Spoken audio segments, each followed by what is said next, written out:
ఘోరమైన ఘటన, విషాదకరమైన ఘటన. నిజానికి గురువు ఎక్కడైనా విద్యార్థిని ప్రేమించమని లైంగిక వేధింపులకు గురి చేస్తారా? నిజానికి గతంలో మనం చాలా చూసాం.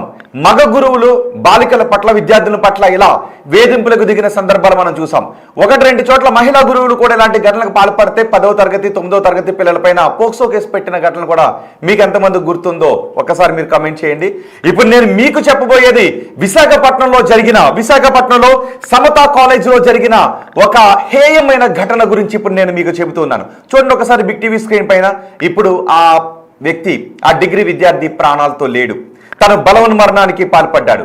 తన బలవన్మరణానికి కారణం అదే ఒక కాలేజీలో, సమతా కాలేజీలో ఉండే లెక్చరర్, ఒక మహిళా లెక్చరర్ కారణం అని చెప్తున్నారు. మహిళా లెక్చరర్ అతన్ని వేధింపులకు గురి చేస్తుంది. తన దగ్గరకు రావాలి అని, తనతో ప్రేమగా ఉండాలి అని వేధింపులకు గురి చేస్తోంది. ఆ వేధింపులు తట్టుకోలేకే ఆ వ్యక్తి, ఇప్పుడు మీరు బిగ్ టీవీ స్క్రీన్ పైన చూస్తున్న ఆ డిగ్రీ చదువుతున్న విద్యార్థి బలవన్మరణానికి పాల్పడ్డాడు అని చెబుతున్నారు. నిజానికి ఆమె వేధింపులకు గురి చేసిందా లేదనేది పోలీసులు తేల్చాలి. నా దగ్గర బిగ్ టీవీ దగ్గర చార్ట్ ఉంది. ఇద్దరికి మధ్య జరిగిన ఒక చార్ట్ ఉంది. కానీ ఎవరైనా గురువులు ఎలా చదువుతున్నావు ఏంటి అనే విషయాల గురించి మాట్లాడతారు తప్ప పర్సనల్ విషయాల గురించి లోతుగా వెళ్ళి గురువులు విద్యార్థులతో మాట్లాడే సందర్భాన్ని మనం చూడం. కానీ ఇక్కడ అలాంటి చార్ట్ మనకు కనిపిస్తుంది. మీకు ఆ చార్ట్ కూడా చూపిస్తాను. అదిగో ఆ గురువులను బ్లర్ చేసాం, ఎందుకంటే మహిళా గురువులు కాబట్టి బ్లర్ చేసాం. ఇదే ఇప్పుడు మీరు బిగ్ టీవీ స్క్రీన్ పైన చూస్తున్న ఈ చార్టే విద్యార్థి లెక్చరర్ ఇద్దరి మధ్య జరిగిన చార్ట్. అందులో ఒక చోట అయితే ఏదో కంప్లైంట్ చేశానని కోపం వచ్చిందా అంటే లేదు, బుద్ధి వచ్చింది అని అంటాడు. ఆ చనిపోయిన వ్యక్తి పేరు సాయి తేజ. విశాఖ MVP కాలనీలో సమతా కాలేజ్ ఉంది. ఆ సమతా కాలేజీలోనే ఈ ఘటన చోటు చేసుకుంది. ఆ మహిళా లెక్చరర్ తనను ప్రేమించమని, తన దగ్గరకు రమ్మని, ఇతర విద్యార్థులతో అంత చనువుగా ఉండొద్దు, నాతోనే చనువుగా ఉండమని వేధించేది అని చెబుతున్నారు. చూడండి ఒకసారి ఇతర విద్యార్థుల గురించి కూడా అందులో ఉన్న చాట్. కానీ ఇందులో ఎక్కడ కూడా నా కోరిక తీర్చు, నాతో ఉండు, ప్రేమించు అనే చాట్ అందులో లేదు. అందుకే నేను దీన్ని కన్ఫర్మ్ చేయలేకపోతున్నాను. కానీ విద్యార్థులు అక్కడికి వచ్చారు, ఆ సాయి బంధువులు అక్కడికి వచ్చారు, సాయి తేజ బంధువులు అక్కడికి వచ్చారు. ఈ సాయి తేజ మరణానికి కారణం ఆ లెక్చరర్ అని చెప్తున్నారు. ఆ లెక్చరర్ వేధింపులు భరించలేకని చెప్తున్నారు. ఒకవేళ ఈ ఘటన నిజమైతే ఇంతకంటే దారుణమైన ఘటన ఉంటుందా? గురువు విద్యార్థినితో లైంగిక వేధింపులకు పాల్పడటం, లైంగికంగా కోరిక తీర్చమని అడగటం, గురువే అలాంటి పనులకు పాల్పడితే అంతకంటే దారుణమైన ఘటన ఉంటుందా? గతంలో కొంతమంది కీచక గురువులు మనం చూసాం.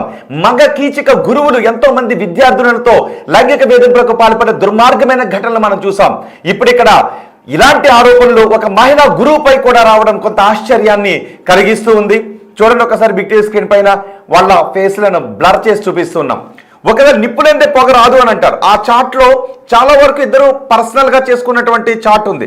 కానీ అందులో లైంగిక కోరిక తీర్చమనే చాట్ లేదు. కానీ అతని వ్యక్తిగత విషయాల్లోకి దూరి మరి, ఒక పరిధి దాటి మరి అతనితో ఒక చనువు ఉంది అనే విషయం అర్థమవుతుంది. కానీ ఆ చదువుకు సంబంధించిన విషయాల్లో కాదు, మిగిలిన విషయాల్లో ఇద్దరి మధ్య ఒక చనువుతో కూడిన చాట్ ఉంది అనేది ఆ చాట్తో అర్థమవుతుంది. కానీ అతని మరణానికి ఆ లెక్చరరే కారణమా కాదా అనేది తేలాల్సి ఉంది. ప్రస్తుతం కాలేజ్ దగ్గర ఉద్రిక్త వాతావరణం చోటు చేసుకుంది. కాలేజ్ దగ్గరికి భారీగా విద్యార్థులు తరలి వచ్చారు. అతని సాయి తేజ బంధువులు తరలి వచ్చారు, సాయి తేజ స్నేహితులు తరలి వచ్చారు. అతని మరణానికి కారణం మహిళా లెక్చరర్ల ప్రేమ వేధింపులే కారణం అని చెప్తున్నారు. పోలీసులు అక్కడికి వచ్చారు, ఇన్వెస్టిగేషన్ చేస్తున్నారు. ఒకవేళ మహిళా లెక్చరర్ వేధింపులు భరించలేకే ఈ సాయి తేజ చనిపోయాడు అని తేలితే ఇంతకంటే దారుణం ఉండదు. సమాజం ఇప్పటికే మగ గురువులుని సగం నమ్మని పరిస్థితి మనకి కనిపిస్తుంది. గురువులను నమ్మని పరిస్థితి మనకు కనిపిస్తుంది. సమాజంలో గురువును నమ్మని పరిస్థితి ఉంది అంటే అంతకంటే దౌర్భాగ్యమైన సిచ్యువేషన్ మరొకటి ఉండదు. గురువు అంటే ఏంటి అంటే ఒక విద్యార్థికి తల్లి తండ్రి తర్వాత గురువే అంతటి స్థానాన్ని మనం ఇచ్చాం. తల్లి తండ్రి తర్వాత గురువుకు మనం అంతటి స్థానాన్ని ఇచ్చాం. కానీ ఇక్కడ కొంతమంది మహిళా గురువులు అలాగే తయారవుతున్నారు, కొంతమంది మగ గురువులు అలాగే తయారవుతున్నారు. బాలికల పట్ల కొంతమంది మగ గురువులు లైంగిక వేధింపులకు పాల్పడుతూ ఉంటే కొంతమంది మహిళా గురువులు కూడా అలాగే పాల్పడుతున్నారు. నాకు ఒక ఘటన గుర్తుంది. ఒకసారి ఈ ఘటన గురించి లోతుగా వెళ్లే ముందు మీకు ఇంకో ఘటన కూడా చెప్తాను. ఇంతకు ముందు కూడా ఒక 10వ తరగతి స్టూడెంట్ పై మహిళా టీచర్ లైంగిక వేధింపులకు పాల్పడితే ఆ మహిళా టీచర్ పై పోక్సో చట్టం కింద కేసు పెట్టి లోపలికి తోసేశారు. ఇప్పుడు అలాంటి ఆరోపణలే మరో 2 లెక్చరర్లపై రావడంతో ఒక్కసారిగా ఆశ్చర్యానికి గురి చేస్తుంది. సాయితేజ మరణానికి కారణం, సాయితేజ బలవన్ మరణానికి కారణం సమతా కాలేజీలో ఉన్న ఆ గురువులే అని చెప్తున్నారు, ఆ మహిళా గురువులే అని చెబుతున్నారు. మా ప్రతినిధి రాజు ఉన్నారు, ఒకసారి కాలేజ్ దగ్గరికి వెళ్దాం. కాలేజ్ దగ్గర ప్రస్తుతం ఉద్రిక్త వాతావరణం చోటు చేసుకుంది.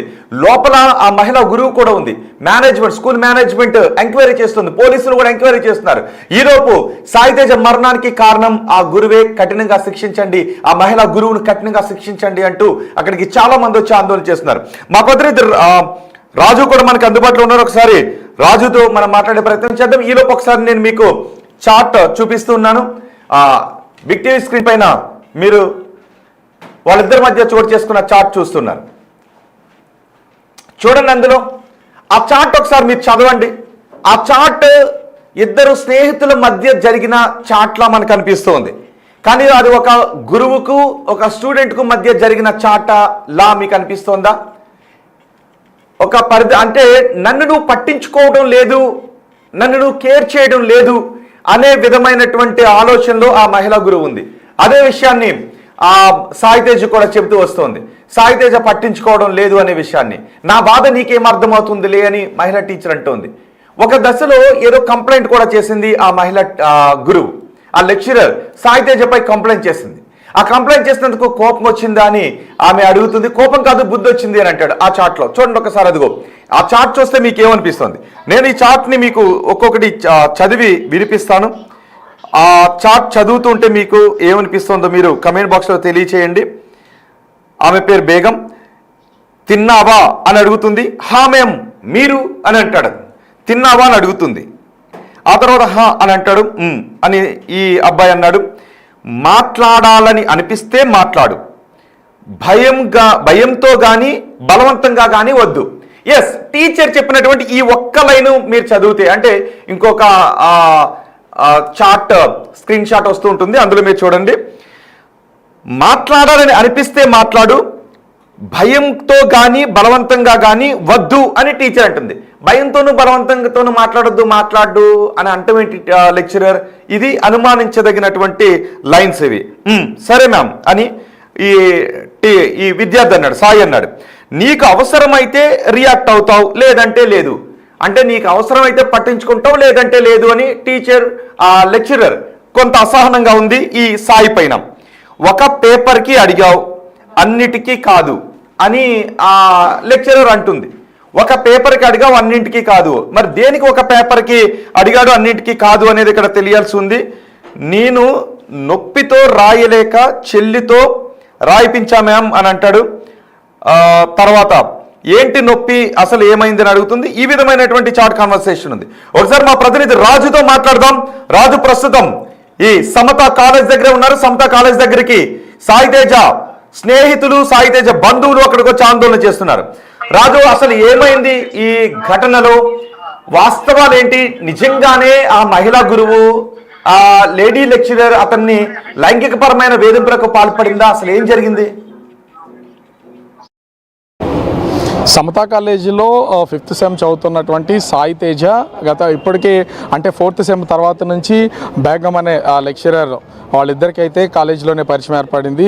ముందు వాళ్ళిద్దరి మధ్య ఉన్నటువంటి పరిచయం విద్యార్థులు చెప్తున్నటువంటి వివరాల ప్రకారం కూడా చూసిన సాయితేజ బేగంని ఇద్దరు ఒక తల్లి కొడుకుల్లాగా ఇద్దరు మెలిగేవాళ్ళు. వాళ్ళిద్దరి మధ్యన అంత సాన్నిహిత్యం ఉండేది. ఒక తల్లిలాగానే భావించి, లెక్చరర్ కాబట్టి సీనియర్ లెక్చరర్, అందులోని హెచ్ఓడి కావడంతో అట్లానే ఉండేవాళ్ళు. కానీ సడన్గా